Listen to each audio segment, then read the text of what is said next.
Mary Helen Dara, Taylor Automotive Family, Women in the Driver's Seat. Today, we are meeting the amazing Diana R. Patton, a former corporate executive and civil rights attorney who now empowers leaders to elevate their voice and purpose. I cannot wait to speak with this international speaker, consultant, and author. Let's get inside and meet this incredible woman.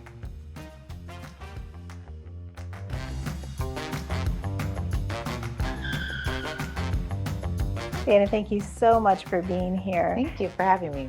You've had an incredible journey from corporate executive to civil rights attorney to founder of Rise with Diana. What inspired this evolution in your career and mission? My assignment from God came down from the heavens. Essentially, I've known for a long time that I'm supposed to be doing the work I'm supposed to be doing. It just didn't fit like a cute little box, right? And so it just really got to the point where I just knew that I had to do it. You know, kind of like Noah building an ark, and there's no rain. Why are you building an ark? And I feel like for me, it's been there's an internal knowing that I knew I was supposed to help women in a way that was very different from a authenticity perspective, really helping them understand themselves at a deep, deep level. I've also always known, like when I got in corporate America and I finally got to the executive level, and I'm like, wait, y'all hire consultants? Like, you don't know what you're talking about? Like, then I'm thinking, I know how to do all this. Yeah. And essentially, Rise with Diana was born after I published my book, Inspiration in My Shoes. And it really became started off doing nutrition, but then real full-blown doing consulting, working with executive level women, and starting my academy and the Rise with Diana movement, which, by the way, we have a vision of getting 100,000 women into our movement and playing around. Martin Luther King and I have something in common. And yeah, it's a dream and it's a vision, and I'm really excited about doing it. Oh, that's awesome. Yeah. Rise with Diana focuses on helping people step into their purpose with courage and clarity. What does being an advocate mean to you, and why is it so important today? It's understanding that you actually have a mission. There's an internal knowing inside of you. There's a truth that you have got to reconcile yourself with. And so it's really getting clear about that. Anytime you walk into situations and you find yourself second guessing yourself, you find yourself, like showing up in your F's, like fighting, fleeing, freezing, or fawning, which is people pleasing, you're not really doing your greatest work. And I truly believe every single one of us was born with a specific mission and an assignment. And when we start really living that, we understand the heart of advocacy. Because advocacy comes from the heart. It is not proving that you are wrong. It's really helping being the influencer of the change that you're supposed to be, right? Like everybody says, be the change. Well, there's a change that you have to make within yourself, because often we gravitate towards what it is that we know, some of the hurts, habits, and hangups that we've picked up along the way. And so until we begin to unwind those things, we get to understand our purpose. And because everybody wants to know that. I mean, everybody wants to know it. And once you find it, you clearly get it. You realize that there's a sense of advocacy, which is speaking up, sharing your truth, honoring yourself and honoring others. At the heart of it is love. Justice is love. And that's what I do in my work. And so I teach people this. It ain't easy, because a lot of people want the easy button and they want to just figure it out with 2 books. This is something that takes a mastery, which is why I do the work that I do. And I'm for the serious people, people who are really about that, because the output is really a sense of ease in your life.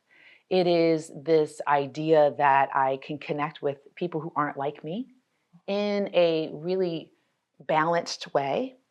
There is a flow that you get in your work. You start to build wealth exponentially. And you also have this healthy demeanor. Who doesn't want that? That's advocacy, baby. You speak internationally about resilience, leadership, and personal empowerment. What is one core message you hope every audience walks away with? To live with a sense of passion and authenticity. And everyone needs to understand that authenticity is at the core of who you are. And passion, I actually have an acronym. That's an acronym by which I do my work. I'm very passionate. And I used to, growing up, I was the sixth child of seven. So I was loud, okay? Because if I wasn't going to eat. Okay. So people ask me all the time, how did you learn to speak like you do? I said, at the dinner table. Right at the dinner table, because I want to eat. I want to eat. Okay. But I really felt my thing was, I always was like, why does it have to be this way? Why do we have to live this way? I grew up with a lot of trauma, a lot of difficulties. And I really felt that I had something to say a long time ago. And I started to do like everybody else, well, it's better just to be quiet and sit there and not make, waves.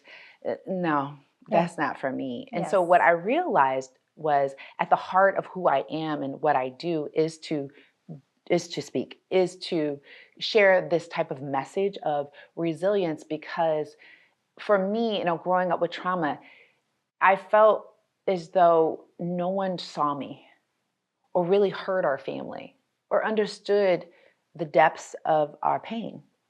Losing my brother to suicide and my sister, and understanding what trauma does to the body, to your legacy, to the people that are around you, it can really cause a serious pain body. I call it a pain body that ripples throughout everything you do.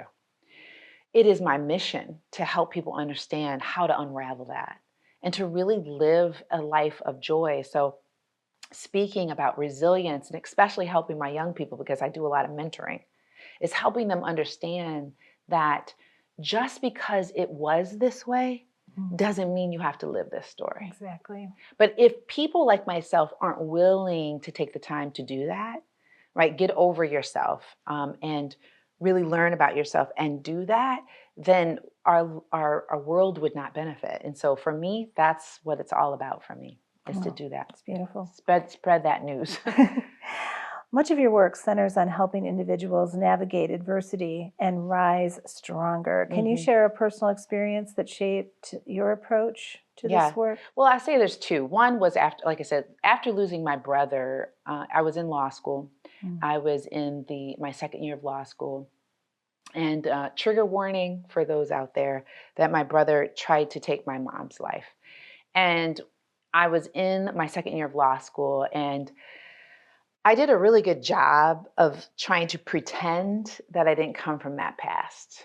I didn't want people to know my story. I didn't want people to know anything about that. I also was, raised by a white father and a black mom in the 70s. We could just pause right there. Yes. It was very difficult. I wasn't black enough to be black. I wasn't white enough to be white. And so I really didn't have an identity in the cultural race. So I've always lived at the intersection of race. So not only were our family and we were dealing with that, but we were also dealing with the trauma from my father. My father had a lot of hurt. He had a lot of pain that he unfortunately spewed to his girls and my brother. And so after my father died, my brother, lost it and tried to take my mom's life. And then at that time, I brought him and my boyfriend at the time, who we're married now. That's another story. But anyways, I really tried to help see my brother through that trauma. And at the time I realized, oh my gosh, I couldn't find a mentor for my brother. I couldn't find the services he needed. We did therapy, but thankfully this law firm that used to be Cooper, Walensky and Kramer, where I was working at, they were so amazing to my brother. And through that time, when I was trying to rehabilitate him, I still was dealing with my own stuff. Sadly, we lost my brother. He took his life in 1994 when he jumped off a bridge. And what that trauma did to me was it made me start to unravel some of my pain. I didn't know what to call it. I didn't know it was called trauma. I didn't know that a lot of the pain body I was living was a lot of everything. Everything my brother took with him to his death. Yeah. And that was a big, big thing. But all I knew, I was just upset.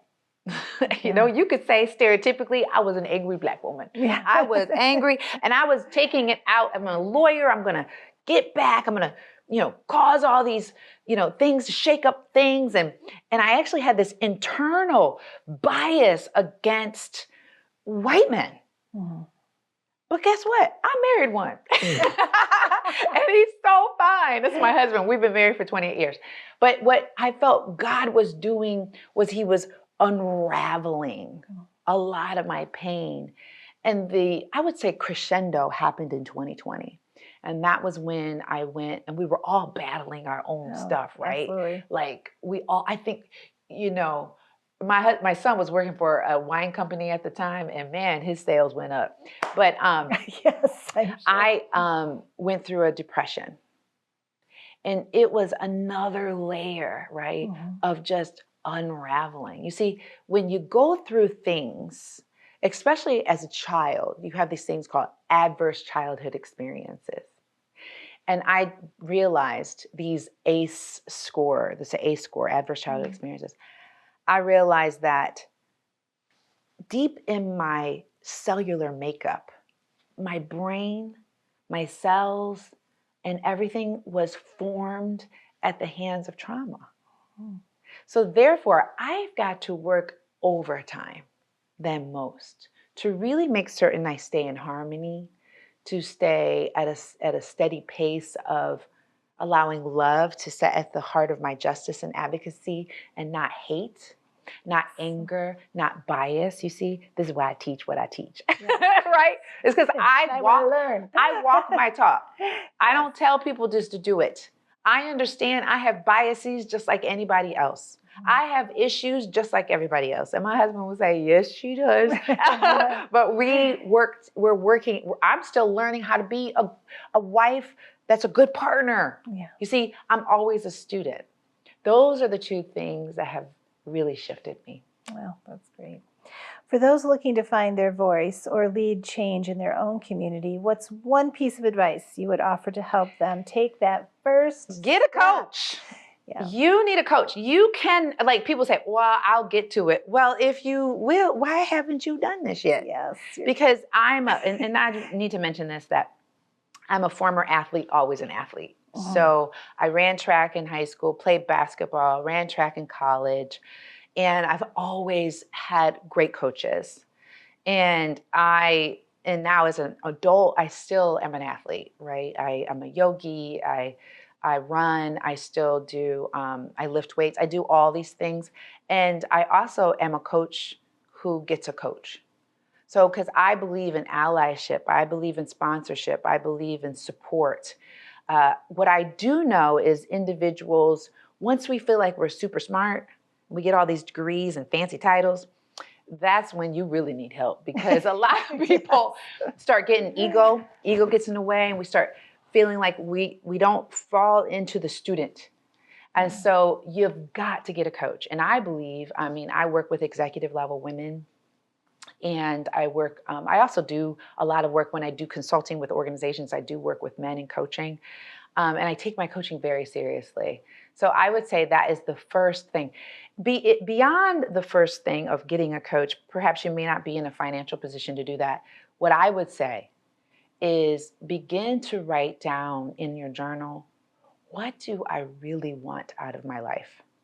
Like, ask yourself some very serious questions. Get quiet. Because people say, I'm so busy.